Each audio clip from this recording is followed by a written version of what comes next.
Livre premier, La nuit obscure des sens, chapitre 8. Troisième dommage, la cécité. Le troisième dommage que causent les appétits dans l'âme, c'est qu'ils l'aveuglent et obscurcissent la raison.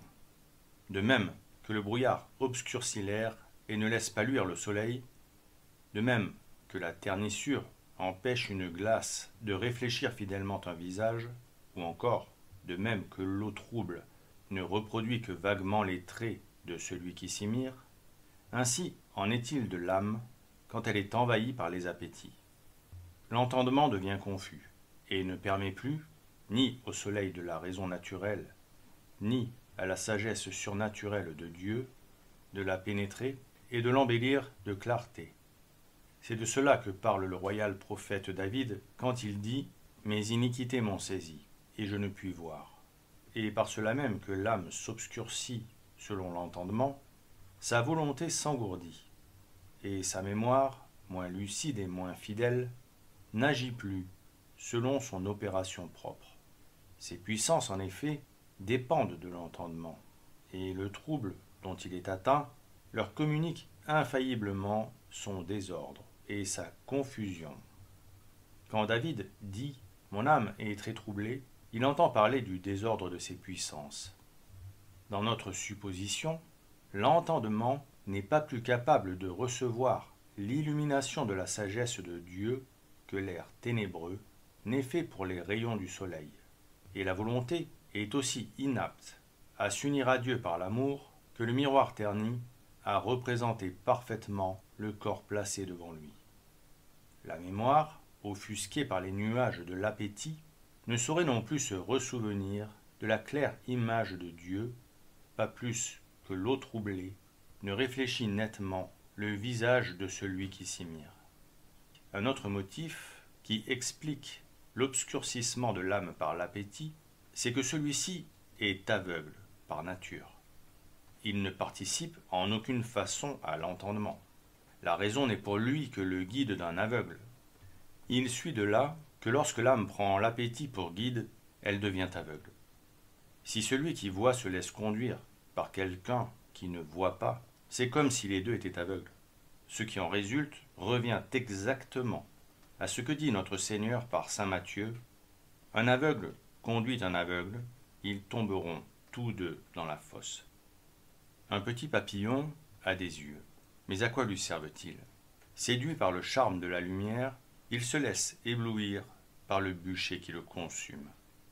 Se confier à l'appétit, c'est encore ressembler au poisson. La torche qui l'éblouit pour l'attirer n'est pour lui que ténèbres, parce qu'elle l'empêche de voir le sort que lui réservent les filets des pêcheurs. David nous prévient clairement de ce danger quand il dit « Du feu est tombé sur eux, et ils ne virent pas le soleil ». C'est-à-dire que la lumière dans les yeux éblouit le regard. L'appétit ressemble au feu. Sa chaleur réchauffe, sa lumière séduit. Quand il vit dans l'âme, il enflamme la concupiscence, éblouit la raison, de manière qu'elle cesse de diriger. Et cet effet s'explique.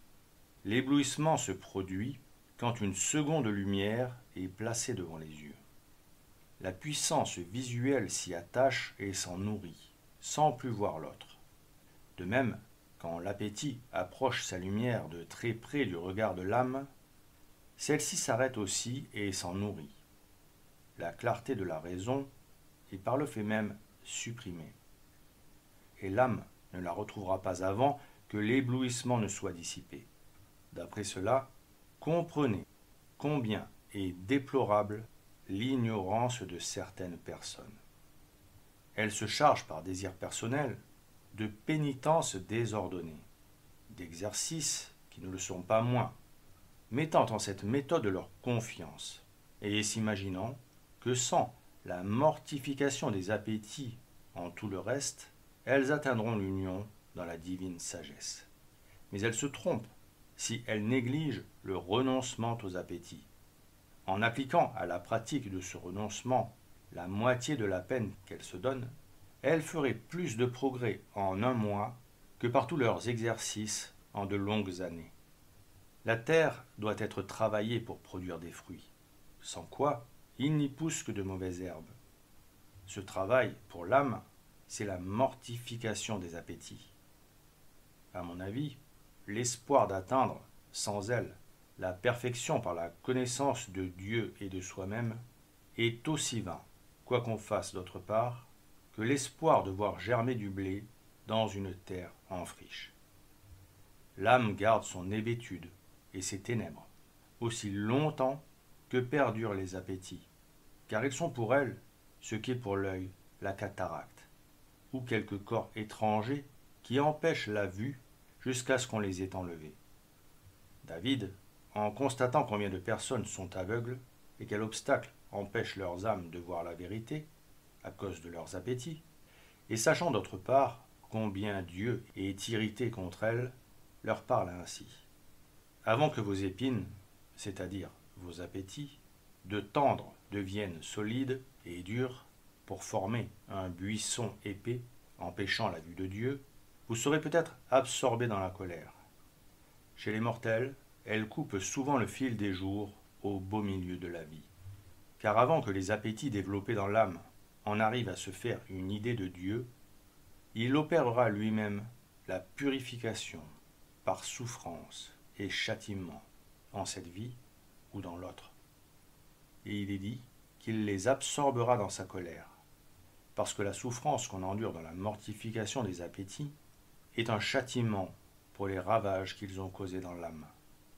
Oh, si les hommes savaient de quel bien, de quelle lumière divine les prive la cécité issue des attaches et des appétits, et dans quels mots ils s'enfoncent graduellement parce qu'ils ne se mortifient pas chaque jour, qu'ils y prennent garde et ne se fient pas à la force de leur raison, ni aux dons qu'ils ont reçus de Dieu, pour croire que les attaches et les appétits ne produiront pas l'obscurité, et qu'ils n'iront pas de mal en pis.